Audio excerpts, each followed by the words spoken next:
Hello friends, स्वागत है आप सभी का द लर्निंग कैपिटल के यूट्यूब प्लेटफॉर्म पर। आज हम बात करेंगे प्रतियोगिता दर्पण सार संग्रह जनवरी माह 2020 से लेकर दिसंबर माह 2020 तक। आज के सेगमेंट में हम बात करेंगे भारतीय अर्थव्यवस्था की। दोस्तों, सार संग्रह के कुछ और भी अंक भारतीय इतिहास, भूगोल तथा राजनीति शास्त्र, इंडियन पॉलिटी के लेक्चर्स हमारे चैनल की प्लेलिस्ट पे उपलब्ध हैं, आप वहां से भी देख सकते हैं। प्रतियोगिता दर्पण मासिक करंट अफेयर्स जनवरी 2020 से लेकर दिसंबर 2020 तक हमारे चैनल की प्लेलिस्ट पर उपलब्ध हैं, आप वो वीडियो भी देख सकते हैं। यदि आप चैनल पर नए हैं, चैनल को सब्सक्राइब कर लें तथा आने वाले समस्त वीडियो से अपडेट रहने के लिए बेल आइकन को दबाएं। चलिए आज का शुरू करते हैं। प्रश्न है, अल्पकालिक आवश्यकताओं की पूर्ति हेतु जिस ब्याज पर कमर्शियल बैंक रिजर्व बैंक से नकदी ऋण प्राप्त करते हैं कहलाते हैं। तो वह दर कहलाती है दोस्तों रेपो रेट। रेपो रेट कहलाती है रेपो दर। कमर्शियल बैंक रिजर्व बैंक से नकदी ऋण प्राप्त करते हैं जिस रेट पे, उसे कहते हैं रेपो रेट। आगे बढ़ते हैं। वाणिज्यिक बैंकों की मांग एवं सावधि देयताओं का वह प्रतिशत जो उन्हें ग्राहकों को साख मुहैया कराने से पूर्ण स्वर्ण या सरकार से अनुमोदित प्रतिभूतियों के रूप में रखना पड़ता है, उसे कहा जाता है एसएलआर, वैधानिक तरलता अनुपात, स्टैट्यूटरी लिक्विडिटी रेशियो, एसएलआर कहा जाता है। आगे बढ़ते हैं। विश्व के अत्यल्प विकसित देशों, लीस्ट डेवलप्ड कंट्रीज को कहा जाता है चौथी दुनिया का देश। चौथी दुनिया का देश कहा जाता है लीस्ट डेवलप्ड कंट्रीज को। आगे बढ़ते हैं। किसी ऋण के में ब्याज के पूर्ण भुगतान को कहा जाता है एमोर्टाइजेशन। एमोर्टाइजेशन कहा जाता है। यदि किसी अर्थव्यवस्था में अच्छी या बुरी मुद्रा एक साथ प्रचलन में हो तो बुरी मुद्रा अच्छी मुद्रा को प्रचलन से बाहर कर देती है। यह नियम दिया था ग्रेसम ने। ग्रेसम ने नियम दिया था कि अच्छी और बुरी मुद्रा एक साथ मार्केट में है तो डोमिनेट कर जाती है बुरी मुद्रा अच्छी मुद्रा के ऊपर। ग्रेसम ने यह नियम दिया था। आगे बढ़ते हैं। किसी औद्योगिक संस्थान में उत्पादन कम हो जाने या वस्तु की मांग कम हो जाने पर कर्मचारियों को नौकरी से पृथक करना क्या कहलाता है? उसे कहा जाता है ले ऑफ। यह स्थिति कहलाती है ले ऑफ। आगे बढ़ते हैं। वह कंपनी जिसमें हर शेयर धारक का दायित्व अपने अंशदान तक ही सीमित होता है कहलाती है, ऐसी कंपनी कहलाती थी लिमिटेड कंपनीज। वह मुद्रा जिसे निजी ब्याज दर पर प्राप्त किया जाता है कहलाती है सस्ती मुद्रा, चीप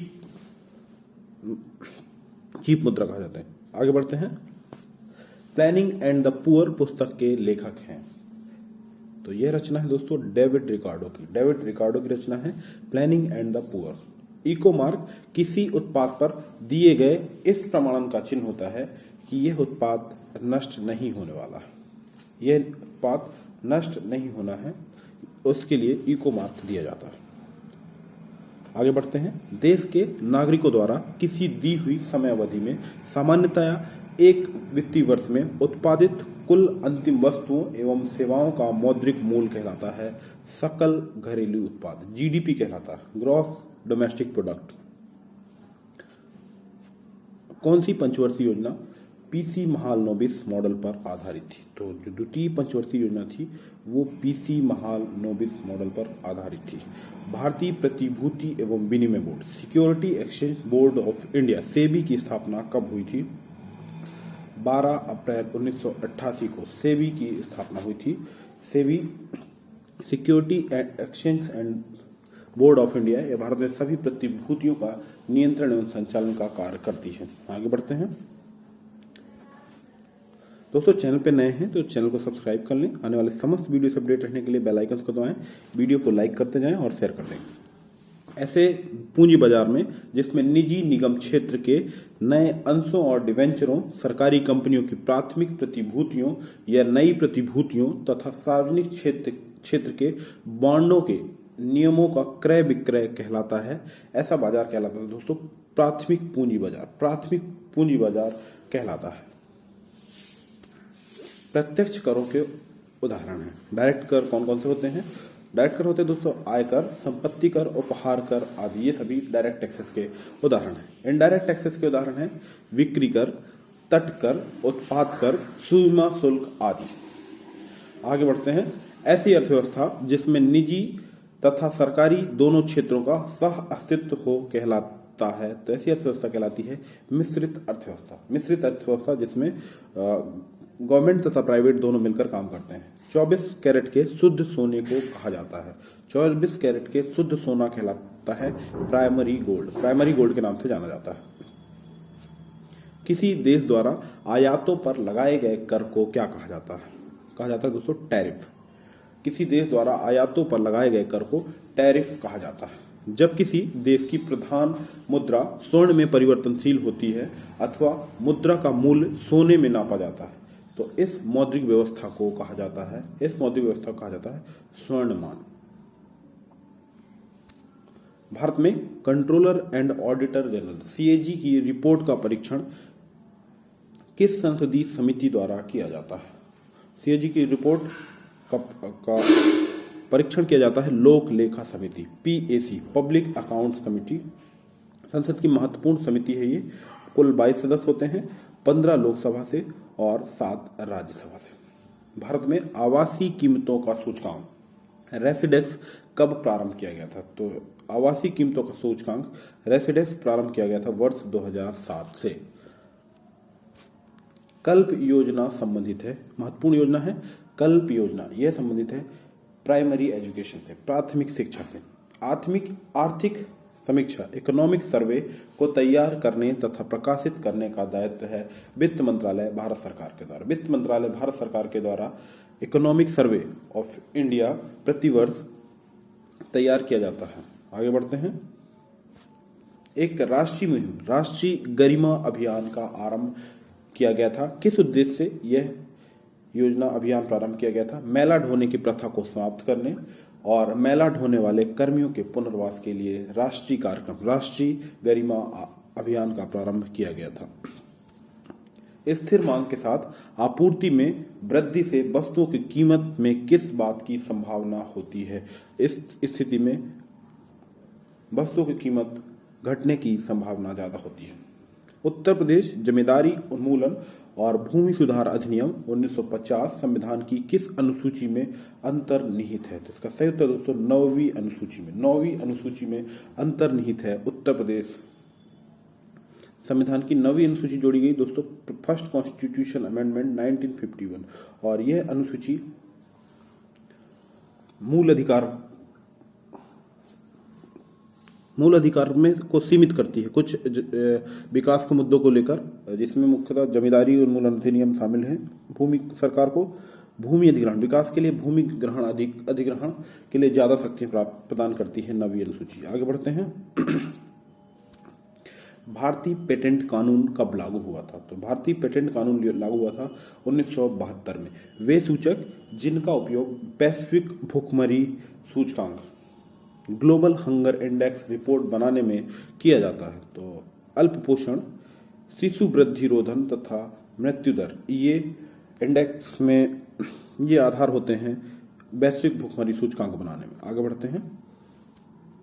रिजर्व बैंक के ऐसे गवर्नर जो वित्त मंत्री भी हुए, तो ऐसे गवर्नर सीडी देशमुख, ये भी भारत आरबीआई के गवर्नर भी रहे, वित्त मंत्री भी रहे। डॉक्टर मनमोहन सिंह, इन्हें आरबीआई गवर्नर, भारत के वित्त मंत्री तथा भारत के प्रधानमंत्री होने का गौरव भी प्राप्त है। आगे बढ़ते हैं।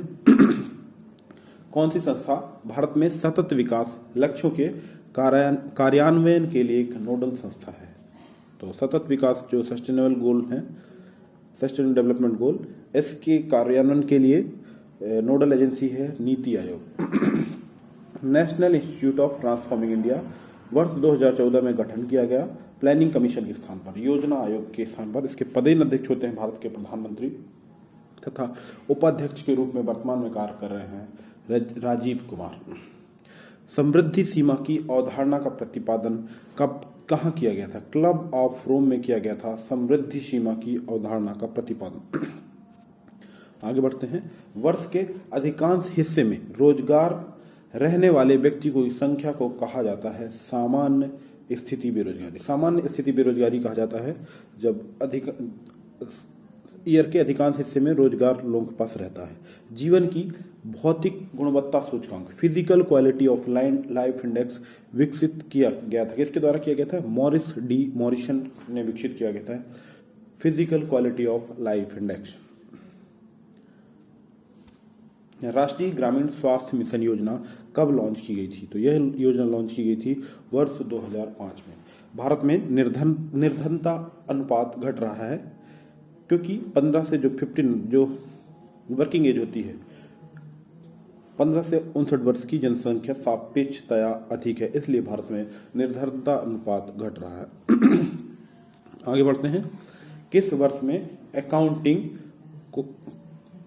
अकाउंटिंग को ऑडिटिंग से अलग कर दिया गया था, लेखा परीक्षा से अलग कर दिया गया था, तथा नियंत्रक तथा महालेखा परीक्षा का कार्य केवल सरकारी लेखा तक सीमित रह गया था, और ऐसा किया गया था वर्ष 1976 में, 1976 में। दोस्तों, चैनल पर नए हैं, चैनल को सब्सक्राइब कर लें। आने वाले समस्त वीडियो से अपडेट रहने के लिए बेल आइकन को दबाएं। आप टेलीग्राम तथा इंस्टाग्राम के माध्यम से भी हमसे जुड़ सकते हैं। वीडियो को लाइक करते जाएं, शेयर करते जाएं। आगे बढ़ते हैं। एमसी जोशी समिति संबंधित थी।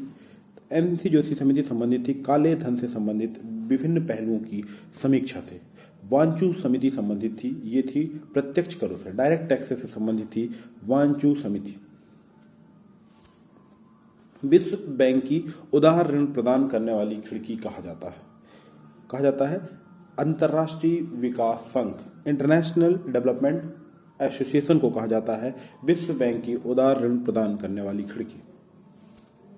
बुल्स एवं बियर्स वाक्यांश का संबंध है, तो इसका सही उत्तर है शेयर मार्केट से, स्टॉक एक्सचेंज से संबंधित है बुल्स एंड बियर्स। दुर्गापुर इस्पात कारखाने की स्थापना किस पंचवर्षीय योजना में हुई थी? दुर्गापुर इस्पात कारखाना स्थित है पश्चिम बंगाल में, पश्चिम बंगाल के दुर्गापुर में, और इस कारखाने की स्थापना हुई थी द्वितीय पंचवर्षीय योजना में। आगे बढ़ते हैं। बोकारो इस्पात कारखाने, बोकारो स्टील प्लांट की स्थापना किस पंचवर्षीय योजना में हुई थी? तो बोकारो स्टील प्लांट स्थापित किया गया था तृतीय पंचवर्षीय स्थिति में, और यह स्थित है झारखंड में। औद्योगिक विकास bank, industrial development bank of India IDBI की स्थापना कब हुई थी? स्थापना हुई थी जुलाई 1964 में। जुलाई 1964 में IDBI, industrial development banking of India की स्थापना हुई थी।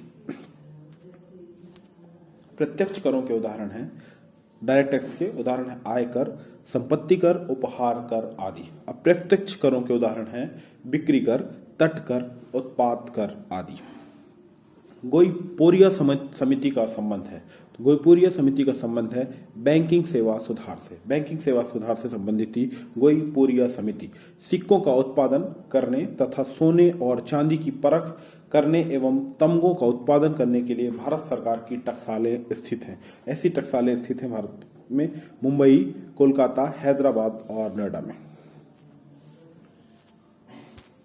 एक देश की सीमा के अंदर किसी भी दी हुई समय अवधि, प्रायः 1 वर्ष में, उत्पादित समस्त अंतिम वस्तुओं तथा सेवाओं का कुल बाजार या मौद्रिक मूल्य उस देश का कहलाता है सकल घरेलू उत्पाद, GDP, ग्रॉस डोमेस्टिक प्रोडक्ट।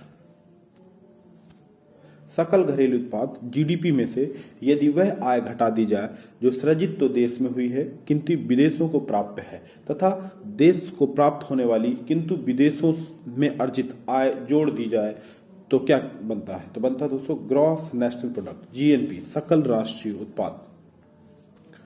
वैश्विक भूख सूचकांक, ग्लोबल हंगर इंडेक्स किस निकाय द्वारा बनाए एवं जारी किए जाते हैं? विभिन्न देशों में भूखमरी का आकलन हेतु प्रत्येक वर्ष वैश्विक भूख सूचकांक जारी किया जाता है अंतर्राष्ट्रीय खाद्य नीति अनुसंधान संस्थान द्वारा, institute of food policy research institute. वह दर जिस पर भारतीय रिजर्व बैंक अन्य बैंकों को अल्पकालिक ऋण देती है कहलाता है रेपो रेट। रेपो रेट कहा जाता है। गुरुपद स्वामी समिति संबंधित थी, महत्वपूर्ण प्रश्न है दोस्तों। गुरुपद स्वामी समिति संबंधित थी बाल श्रम से। यदि घाटे के बजट को करेंसी नोट छापकर पूरा किया जाता है तो इसका परिणाम होगा मुद्रास्फीति। मुद्रास्फीति बढ़ जाएगी। आगे बढ़ते हैं। प्रतिकूल भुगतान संतुलन उत्पन्न होता है जब आयात की मात्रा निर्यात से अधिक होती है, तब प्रतिकूल भुगतान संतुलन उत्पन्न होता है। मनी लॉन्ड्रिंग अधिनियम का उद्देश्य है अवैध रूप से प्राप्त किए गए धन की आवाजाही पर निगरानी रखने से। वर्ल्ड विकास रिपोर्ट, वर्ल्ड डेवलपमेंट रिपोर्ट किस संस्था का एक वार्षिक प्रकाशन है? तो वर्ल्ड डेवलपमेंट रिपोर्ट जारी की जाती है अंतर्राष्ट्रीय पुनर्निर्माण एवं विकास बैंक द्वारा। भारत में सीमांत किसानों में से कितनी भूमि धारिता वाले किसानों को सम्मिलित किया जाता है? 1 हेक्टेयर तक की भूमि हो, 1 हेक्टेयर तक की भूमि वाले किसानों को सीमांत किसानों की सूची में सम्मिलित किया जाता है। भारत में कर्मचारियों के महंगाई भत्ते के निर्धारण का आधार है उपभोक्ता मूल्य सूचकांक। उपभोक्ता मूल्य सूचकांक। भारत में प्रतिवर्ष राष्ट्रीय उपभोक्ता दिवस कब मनाया जाता है? राष्ट्रीय उपभोक्ता दिवस मनाया जाता है 24 दिसंबर को। आगे बढ़ते हैं। भारतीय वित्त आयोग की स्थापना हुई थी 22 नवंबर 1951। भारतीय वित्त आयोग की स्थापना हुई थी 22 नवंबर 1951 को। आपको बता दें, संविधान के अनुच्छेद 280 में, आर्टिकल 280 में वित्त आयोग का प्रावधान किया गया है। राष्ट्रपति वित्त आयोग का गठन करते हैं, 5 वर्ष का कार्यकाल होता है और केंद्र एवं राज्य के बीच वित्त का निर्धारण किया जाता है वित्त आयोग के द्वारा। भारत में प्रथम ग्रामीण बैंक की स्थापना कब हुई थी? 2 अक्टूबर 1975 को भारत में प्रथम ग्रामीण बैंक की स्थापना हुई थी। दोस्तों, यदि चैनल पर नए हैं, चैनल को सब्सक्राइब कर लें। आप टेलीग्राम तथा इंस्टाग्राम के माध्यम से हमसे जुड़ सकते हैं। वीडियो को लाइक करें, शेयर करें। नरसिंघम समिति संबंधित है बैंकिंग सुधारों से। बैंकिंग सुधारों से संबंधित है नरसिंघम समिति। बुल एवं बियर शब्द संबंधित है, ये संबंधित है स्टॉक एक्सचेंज से। शेयर मार्केट से संबंधित है बुल एवं बियर शब्द। प्रत्येक वित्तीय वर्ष से ही व्यय के प्रत्येक मद का नया मूल्यांकन करके बजट बनाना कहलाता है जीरो बेस्ड बजटिंग, शून्य आधारित बजटिंग। कंपनी द्वारा लाभांश की घोषणा की जाती है अभिदत्त पूंजी पर, सब्सक्राइब्ड कैपिटल पर कंपनी द्वारा डिविडेंड की घोषणा की जाती है। करेंसी और फाइनेंस पर वार्षिक रिपोर्ट प्रकाशन किस संस्था द्वारा किया जाता है? ये किया जाता है दोस्तों भारतीय reserve bank, reserve bank of India द्वारा। Reserve bank of India Bharat का सेंट्रल बैंक है, केंद्रीय बैंक है। 1 अप्रैल 1935 को इसकी स्थापना हुई। इसका हेडक्वार्टर है मुंबई में और शक्तिकांत दास वर्तमान में आरबीआई के गवर्नर हैं। गोल क्रांति संबंधित है, गोल क्रांति संबंधित है आलू उत्पादन से, पोटैटो उत्पादन से संबंधित है गोल क्रांति। आगे बढ़ते हैं। वह मुद्रा जिसे नीची ब्याज दर पर प्राप्त किया जाता है कहलाती है सस्ती मुद्रा, चीप कैपिटल। किस नियम के अनुसार कहा जाता है कि कम आय वाले उपभोक्ता अपनी आय का अधिक भाग भोजन पर व्यय करते हैं? यह नियम दिया था एंजल का नियम कहलाता है। भारत में राष्ट्रीय आय समंकों का आकलन किसके द्वारा किया जाता है? यह किया जाता है केंद्रीय सांख्यिकी संगठन, सेंट्रल स्टैटिस्टिकल ऑर्गेनाइजेशन। केंद्रीय सांख्यिकी संगठन द्वारा भारत में राष्ट्रीय आय समंकों का आकलन किया जाता है। भारत द्वारा सबसे ज्यादा निर्यात किया जाने वाला कृषि पदार्थ है, सबसे ज्यादा भारत से निर्यात किया जाता है बासमती चावल। वाणिज्यिक फसलों के लिए मूल्य समर्थन संचालन को लागू करने के लिए केंद्रीय नोडल एजेंसी है, यह है राष्ट्रीय कृषि सहकारी विपणन संघ लिमिटेड। रिजर्व ट्रेंच स्थिति, आरटीपी एक शब्द है जिसका प्रयोग निम्न में से किसके संदर्भ में किया जाता है? यह किया जाता है दोस्तों आईएमएफ, इंटरनेशनल मॉनेटरी फंड, अंतर्राष्ट्रीय मौद्रिक कोष के संबंध में रिजर्व ट्रेंच स्थिति शब्द का प्रयोग किया जाता है। भारतीय अर्थव्यवस्था में कोर सेक्टर के रूप में कितने महत्वपूर्ण बुनियादी ढांचे क्षेत्रों को जाना जाता है जिनका औद्योगिक उत्पादन सूचकांक, इंडस्ट्रियल प्रोडक्शन इंडेक्स डाटा के उपयोग किया जाता है? ये सेक्टर हैं 8 सेक्टरों पर आधारित होता है। भारत के समुद्री उत्पादों के लिए भारत का सबसे बड़ा बाजार कौन सा है? मैरीटाइम प्रोडक्ट्स के लिए सबसे बड़ा बाजार है, मार्केट है यूरोपियन यूनियन। समय समय पर कौन सा निकाय भारत में विदेशी मुद्रा के संदर्भ में एक्सचेंज कंट्रोल मैनुअल प्रकाशित करता है? एक्सचेंज कंट्रोल मैनुअल प्रकाशित किया जाता है रिजर्व बैंक ऑफ इंडिया के द्वारा, भारतीय रिजर्व बैंक के द्वारा। 23 जून 2020 को सांख्यिकी एवं कार्यक्रम कार्यान्वयन मंत्रालय ने वर्ल्ड बैंक की रिपोर्ट के अनुसार क्रय शक्ति क्षमता परचेस पावर पैरिटी के आधार पर भारत की अर्थव्यवस्था विश्व में कौन से स्थान पे है? तीसरे स्थान पे है भारत की अर्थव्यवस्था। अगर सरकार आरबीआई द्वारा सरकारी प्रतिभूतियों के खिलाफ ताजा मुद्रित धन खर्च करने का विकल्प चुनती है तो इसे रखा जाना चाहिए घाटा वित्त पोषण। भारतीय प्रतिस्पर्धा आयोग भारत सरकार का एक वैधानिक निकाय है, कंपटीशन कमीशन ऑफ इंडिया, जो पूरे भारत में प्रतिस्पर्धा अधिनियम 2002 को लागू करने के लिए उत्तरदायी संस्था है, की स्थापना हुई थी 14 अक्टूबर 2003 में। स्वस्थ प्रतिस्पर्धा का निर्वाह करने के लिए उद्देश्य भारतीय प्रतिस्पर्धा अधिनियम 2002 लाया गया और यह CCI competition commission of India बनाया गया 14 अक्टूबर 2003 को। आगे बढ़ते हैं। ऐसी अवधारणा जिसके अनुसार मंदी को दूर करने के लिए सरकार को बड़े पैमाने पर निवेश करने की बात कही गई हो, भले ही वह निवेश अनुत्पाद क्यों ना हो, कहलाती है, ऐसी अवधारणा कहलाती है पंप प्राइमिंग। आगे बढ़ते हैं। किसी अर्थव्यवस्था में बेरोजगारी के स्तर पर तथा रोजगार उपलब्धता के स्तर के बीच आरेखीय संबंध प्रदर्शित करने वाले वक्र को कहा जाता है बेब्रिज वक्र कहा जाता है। किसी ऋण के में ब्याज के पूर्ण भुगतान को कहते हैं अमोर्टाइजेशन। वह अवधि जिसमें कानून द्वारा सरकार ऋणों का भुगतान टाल दिया जाता है, ये कहा जाता है मॉरटोरियम। सरकार के कुल सार्वजनिक व्यय तथा राजस्व खाते की प्राप्तियां एवं सार्वजनिक संपत्तियों के विनिवेश से प्राप्त धनराशि के योग का अंतर कहलाता है राजकोषीय घाटा, फिस्कल डेफिसिट।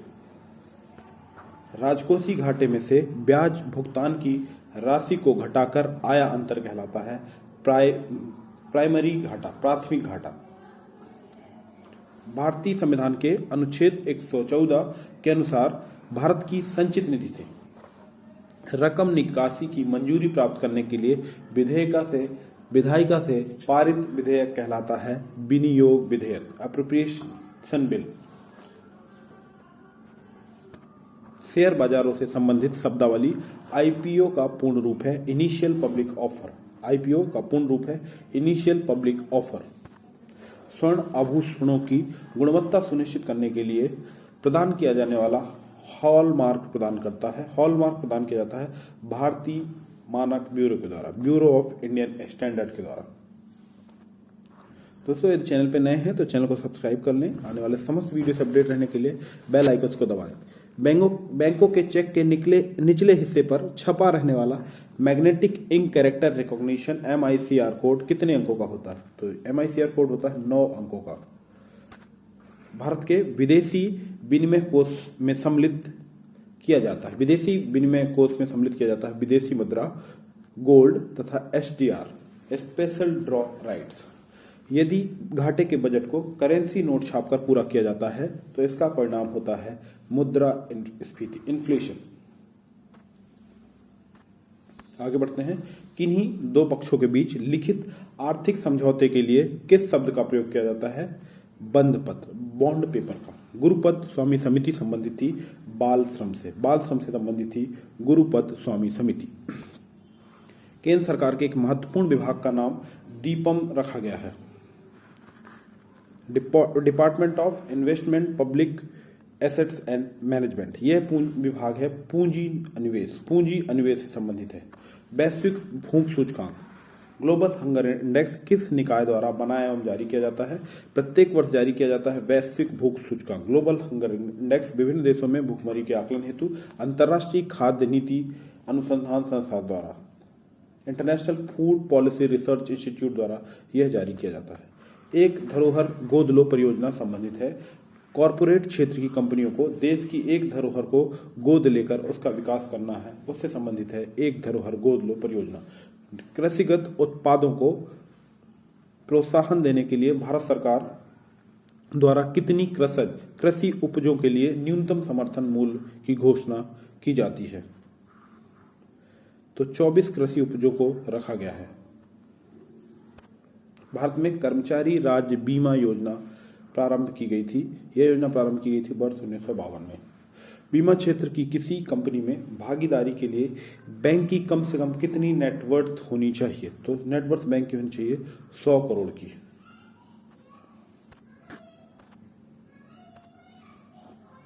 दोस्तों, आज का वीडियो आपको कैसा लगा?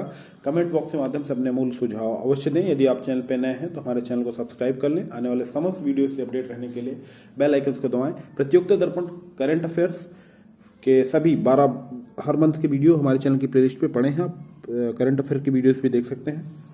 वीडियो को अंत तक देखने के लिए बहुत बहुत धन्यवाद।